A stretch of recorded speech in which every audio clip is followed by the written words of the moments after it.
Hello guys, Gauri ശങ്കരത്തിൻ്റെ പുതിയ episode റിവ്യൂയിലേക്ക് സ്വാഗതം. അങ്ങനെ നമ്മുടെ ജെസ്സിയോട് ധ്രുവനും ഇതിനോട് പറയാണ്, നിൻ്റെ ആക്ടിങ് പൊളിയായിരുന്നു, ഒരു രക്ഷയില്ല, നീ ഒരാൾ കാരണമാണ് ഗൗരീനെ ഒന്ന് പുറത്താക്കാൻ വേണ്ടി പറ്റിയത്. എന്നിട്ട് പറയുകയാണ്, ഇനി നീ ഇവിടെ നിൽക്കുന്നത് സേഫ് അല്ല, കാരണം നീ നോവിച്ചത് ഗൗരീനെ ആണെങ്കിലും അത് കൊണ്ടത് ഏറ്റവും കൂടുതൽ ശങ്കറിനെ ആയിരിക്കും. നീ എത്രയും പെട്ടെന്ന് ഇവിടുന്ന് ചെന്നൈക്ക് പോകണം, നിനക്ക് ആവശ്യമുള്ള കാശ് ഇതിൻ്റെ അകത്തുണ്ട്, നിനക്കൊരു ഫ്ലാറ്റൊക്കെ ഞങ്ങളിവിടെ ശരിയാക്കിയിട്ടുണ്ട്, തൽക്കാലത്തേക്ക് ഒരു ജോലി എന്നും പറയുന്നുണ്ട് കേട്ടോ. അപ്പോഴത്തേക്കും നമ്മുടെ ജെസ്സി പറയുന്നുണ്ട്, എനിക്കൊരു 6 മാസത്തിൽ കൂടുതലൊന്നും അവിടെ നിൽക്കാൻ പറ്റത്തില്ല, അതിൽ കൂടുതലൊന്നും ഞാൻ നിൽക്കത്തുമില്ല എന്നൊക്കെ പറയുവാണ് കേട്ടോ. അപ്പോൾ അവർ പറയുകയാണ്, അത് നീ ഇപ്പോൾ തൽക്കാലം പോവും, ഇവിടുന്ന് നേരെ എയർപോർട്ടിൽ നിന്ന് നേരെ ചെന്നൈയിലെ ഫ്ലാറ്റ്, അതിനിടയ്ക്ക് നീ അവിടെ നിൽക്കാൻ പാടില്ല, ഷാനും കിരണും നിൻ്റെ കൂടെ വരും എന്നൊക്കെ പറയുകയാണ് കേട്ടോ. ഇത് കേൾക്കുമ്പോൾ അവൾ ശരിയെന്നുള്ള രീതിയിൽ കാശും മേടിച്ച് പോവുകയാണ്. അത് കഴിഞ്ഞ് നമ്മുടെ ധ്രുവനോട് മിഥുൻ സംസാരിക്കാൻ നേരത്ത് പറയുന്നുണ്ട്, ഇതിപ്പം നന്ദിനി അമ്മ അല്ല നന്ദിനി ആൻറ്റി എന്നാണോ നന്ദിനി അമ്മയെന്നായിരുന്നു ഞാൻ അവരെ വിളിച്ചുകൊണ്ടിരുന്നതെന്ന് ചോദിക്കുവാണ് കേട്ടോ ധ്രുവനോട്. അതിപ്പോൾ എന്താണേലും എന്താണെന്ന് ചോദിക്കുമ്പം നമ്മുടെ ധ്രുവനോട് പറയുന്നുണ്ട് മിഥുൻ, അത് നിനക്കറിയാൻ പാടില്ലാത്ത ഗൗരി ചെറിയ മിസ്റ്റേക്കുകൾ വരെ ശ്രദ്ധിക്കും, അവർക്ക് എന്തെങ്കിലും ഒരു ഡൗട്ടായി കഴിഞ്ഞാൽ പിന്നെ അത് പ്രശ്നമാണെന്നൊക്കെ പറയുവാണ് കേട്ടോ. അത് കഴിയുമ്പോൾ പറയുകയാണ്, അവരെയും കൊണ്ട് സ്വന്തം മകളെ പുറത്തിറക്കിക്കാമെങ്കിൽ ഇനിയിപ്പോൾ അടുത്ത് നീയുമായിട്ടുള്ള കല്യാണമായിരിക്കും ധ്രുവ ആരതിയുടെ എന്ന് പറയുവാണ് കേട്ടോ. അപ്പോൾ ചോദിക്കും, നിനക്കിതിൽ നിന്ന് എന്താ ലാഭം എന്ന് ഇതിനോട് ചോദിക്കും. പറയും, എനിക്ക് ഗൗരിയോടുള്ള ഏറ്റവും വലിയ പ്രതികാരം ഇതായിരിക്കും, നിന്നെപ്പോലെ ഒരു മരുമാനം അവിടെ വന്നു കഴിഞ്ഞാൽ അതിൽ കൂടുതൽ എന്ത് പ്രതികാരം എന്നിങ്ങനെ പറയുവാണ് കേട്ടോ. പിന്നെ കാണിക്കുന്നത് ശങ്കർ ഭയങ്കര അസ്വസ്ഥനായിട്ട് മുറി കൂടെ നടക്കുവാണ്. ആ സമയത്ത് ഗംഗ മനസ്സിൽ ചിന്തിക്കുന്നുണ്ട്, ശങ്കറിൻ്റെ ഇഷ്ടം ഞാൻ അറിയാണ്ട് പോയല്ലോ എന്നൊക്കെ പറഞ്ഞ് ശങ്കറിനോട് ചോദിക്കുകയാണ്, നാളെ നീ എൻ്റെ കൂടെ തിരുവനന്തപുരം വരെ ഒന്ന് വരുമോയെന്ന്. ശങ്കറിന് ഒരു മൂടും ഇല്ല കേട്ടോ. പക്ഷേ തിരുവനന്തപുരം എന്ന് കേട്ടപ്പം ശിവാനിയെ അന്വേഷിച്ച് പോകാൻ വേണ്ടിയിട്ട് എന്തായാലും ഗൗരിയോട് ഒരു കള്ളം പറഞ്ഞിറങ്ങാൻ പറ്റത്തില്ല, തിരുവനന്തപുരം വരെ പോയിട്ട് വരണമെന്നുണ്ടെങ്കിൽ ഗൗരിക്ക് എന്തായാലും മനസ്സിലാവും. അപ്പോൾ ഇങ്ങനെ ചിന്തിക്കുവാണ്, ഗംഗയുടെ കൂടെ പോവുകയാണെങ്കിൽ പിന്നെ പ്രോഗ്രാമിൻ്റെ എന്തെങ്കിലും കാരണം കൊണ്ടാണെന്ന് ഓർക്കുകയും ചെയ്തോളൂല്ലോ. പറയാം, ഞാൻ വരാം, തിരുവനന്തപുരത്ത് ഞാൻ വരാമെന്ന് പറയാം കേട്ടോ. അപ്പോൾ ഗംഗ പറയണേ, എൻ്റെ ഒരു ഫ്രണ്ട് ബാംഗ്ലൂരിൽ നിന്ന് വന്നിട്ടുണ്ട്, ഇപ്പോൾ അവൾ തിരുവനന്തപുരത്താണ്, അവൾക്ക് കുറച്ച് നാളായിട്ട് ഭയങ്കര വിഷമമാണെന്ന് പറഞ്ഞാൽ ഫ്രണ്ടിനെ കാണിക്കുവാണ്, ഇതാ ശിവാനി എൻ്റെ ഫ്രണ്ട് എന്ന് പറയാം കേട്ടോ. അപ്പോൾ ശങ്കർ വിചാരിക്കുന്നു, ഞാൻ ഈ പെണ്ണ് എവിടെയോ കണ്ടിട്ടുണ്ടല്ലോ എന്ന് ചിന്തിച്ചുകൊണ്ടിരിക്കുമ്പോൾ നമ്മുടെ ഗംഗ പറയാണ്, ശിവരഞ്ജനി എന്ന ശരിക്കുള്ള പേര്, അവളുടെ എക്സ് ലവർ ശിവാനി എന്ന് വിളിക്കുന്നതുകൊണ്ടാണ് ഞാൻ ശിവാനി എന്ന് വിളിക്കുന്നത്, പക്ഷേ അവനൊരു ചീറ്റായിരുന്നു, അതുകൊണ്ട് അവൾക്ക് ശിവാനി എന്ന് വിളിക്കുന്നതിന് ദേഷ്യം എന്ന് പറയുമ്പോൾ ശങ്കറിന് ഭയങ്കര സന്തോഷമാവണം കേട്ടോ.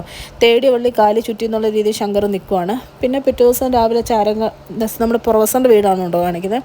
പ്രൊഫസറിൻ്റെ വീട്ടിൽ നമ്മുടെ വേണി ഇരുന്ന ആദർശിൻ്റെ കാലയിൽ മരുന്നൊക്കെ തേച്ച് കൊടുക്കുവാണ്. എന്നിട്ട് കാലൊന്ന് ചെറുതായിട്ട് എനിക്ക് നോക്കി ആദർശേട്ടാന്ന് പറയുമ്പോൾ ആദർശ് ശ്രമിച്ചിട്ടും പറ്റുന്നില്ല കേട്ടോ. അപ്പോൾ ആദർശ് പറയുന്നുണ്ട്, നിനക്ക് തോന്നുന്നുണ്ടോ ഈ മരുന്നുകൊണ്ടൊക്കെ എനിക്ക് ഭേദമാവും എന്നിങ്ങനെ ചോദിക്കുമ്പോൾ വേണി മോത്തടിച്ചോളൂ പറഞ്ഞു, അത് ശരിയാണ്, ഈ മരുന്നുകൊണ്ടൊന്നും ഭേദമാവില്ല, അത് ഭേദമാവണമെന്നുണ്ടെങ്കിൽ ആദർശേട്ടൻ തന്നെ മനസ്സ് വെക്കണം, നമുക്ക് എഴുന്നേറ്റ് നടക്കണമെന്നുണ്ടെങ്കിൽ ഏറ്റവും കൂടുതൽ ചിന്തിക്കുകയോ ആഗ്രഹിക്കുകയോ വേണ്ടത് നമ്മളാ. ആദർശേട്ടൻ്റെ ഉള്ളിൽ ഒരു സ്പാർക്ക് വരുന്ന നിമിഷം എല്ലാത്തിനും മാറ്റം വരുമെന്ന് പറയുവാണ് കേട്ടോ. ആ സമയത്ത് താഴെ നിന്ന് നന്ദിനിയമ്മ ഭയങ്കര കരഞ്ഞുകൊണ്ട് വിളിക്കും, മോളെ വേണി ഒന്ന് ഓടി വാന്നും പറഞ്ഞു കേട്ടോ. 2 തവണ വിളിക്കുമ്പോഴേക്കും വേണി കൈയൊക്കെ തുടച്ച് ഓടി താഴോട്ട് പോവുകയാണേ. ആ സമയത്ത് വേണിയുടെ ഫോൺ അവിടെ ഇരുന്ന് ബെല്ലടിക്കുവാണ്. വേണീനെ വിളിക്കാൻ എന്തായാലും പറ്റില്ല. അപ്പോൾ ആദർശ് പയ്യെ അത് ചെന്ന് എടുക്കാമെന്ന് ഓർത്ത് അങ്ങ് ചെല്ലുമ്പോഴേക്കും ഫ്രണ്ടിൽ ഇരിക്കുന്ന കുഴമ്പിൻ്റെ കുപ്പി തട്ടി മറിഞ്ഞ് വീൽ ചെയർ മറിഞ്ഞ് ആദർശ് താഴെ വീഴുവാണ് കേട്ടോ. നിറങ്ങി വലിഞ്ഞ് അവിടെ ചെല്ലുമ്പോഴത്തേക്കും ഫോൺ കട്ടായും. പക്ഷേ ആദർശിന് തിരിച്ച് വീൽ ചെയർ എടുത്ത് നൂർത്തി വെച്ച് കയറാൻ പറ്റുന്നില്ല, കാരണം എണ്ണ ഫുള്ള് തെന്നി ആ മുറി ഒരു പരിവായി കിടക്കുക.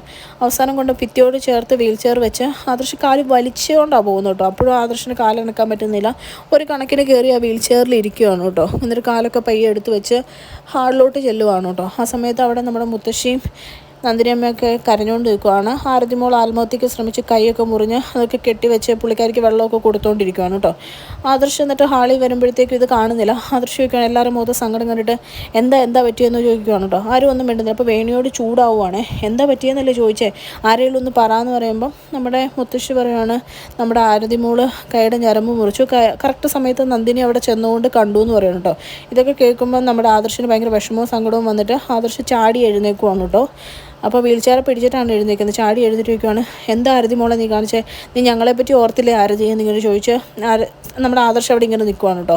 ഇത് കണ്ട് എല്ലാവരും ഞെട്ടിപ്പോവാണ്. നമ്മുടെ വേണി തിരിഞ്ഞ് നോക്കുമ്പോൾ ആദർശ് ഇങ്ങനെ നിൽക്കുവാണ് കേട്ടോ. അപ്പോഴാണ് ആദർശിനും മനസ്സിലാവുന്ന ആദർശ് എഴുന്നേറ്റ് നിന്നു എന്നുള്ള കാര്യം. ആദർശ് പെട്ടെന്ന് ഒരു നിമിഷം എഴുന്നേറ്റ് നിന്ന് പെട്ടെന്ന് വീൽ ചെയറിൽ തന്നെ പിടിച്ച് അവിടേക്ക് അങ്ങ് ഇരുന്ന് പോവാണ് കേട്ടോ. ഇത് കാണുമ്പോൾ എല്ലാവർക്കും ഭയങ്കര സന്തോഷമാവുകയാണ്. വേണി ഓടി ചെന്ന് കെട്ടിപ്പിടിച്ച് ഒരു ഉമ്മയൊക്കെ കൊടുക്കുന്നുണ്ട് കേട്ടോ. ഉമ്മ കൊടുക്കുമ്പോഴാണ് വേണിക്ക് ബോധം വരുന്നത്, എല്ലാവരും കണ്ടുല്ലോ എന്ന്. അപ്പോൾ വേണി വയ്യേ, അയ്യോ സോറി, പെട്ടെന്ന് എനിക്ക് സന്തോഷം സഹിക്കാൻ പറ്റാഞ്ഞിട്ടാന്നൊക്കെ പറയുകയാണ് കേട്ടോ. എന്നിട്ട് പറയുകയാണ്, എനിക്ക് ഉറപ്പായിരുന്നു ഗുരുവായൂരപ്പൻ എൻ്റെ ആദർശേട്ടനെ എഴുന്നേൽപ്പിച്ച് നടത്തും എന്നൊക്കെ എനിക്ക് ഉറപ്പായിരുന്നു എന്നൊക്കെ വേണി പറയുന്നുണ്ട് കേട്ടോ. എല്ലാം കാണുമ്പോൾ എല്ലാവർക്കും ഭയങ്കര സന്തോഷമാണ്. നമ്മുടെ മുത്തശ്ശി ചോദിക്കുന്നുണ്ട്, ഞാൻ സ്വപ്നം കാണുമല്ലോ നന്ദിനി എന്നൊക്കെ ചോദിക്കുമ്പോൾ നന്ദിനിയമ്മ നമ്മുടെ വേണിയുടെ അടുത്തേക്ക് ചെന്നിട്ട് ആദർശിനോട് പറയുവാണ്, അമ്മയ്ക്ക് ഉറപ്പായിരുന്നു മോൻ എഴുന്നേറ്റ് നടക്കുമെന്നുള്ളത്. എന്നിട്ട് പറയുകയാണ് മോനി ജന്മത്ത് കിട്ടിയ ഏറ്റവും വലിയ പുണ്യമാണ് നമ്മുടെ വേണിമോളെന്ന് പറയുകയാണ് കേട്ടോ. എന്നിട്ട് വേണിനെ കെട്ടിപ്പിടിച്ച് നന്ദിനിയമ്മ ഉമ്മയൊക്കെ കൊടുക്കുവാണ്.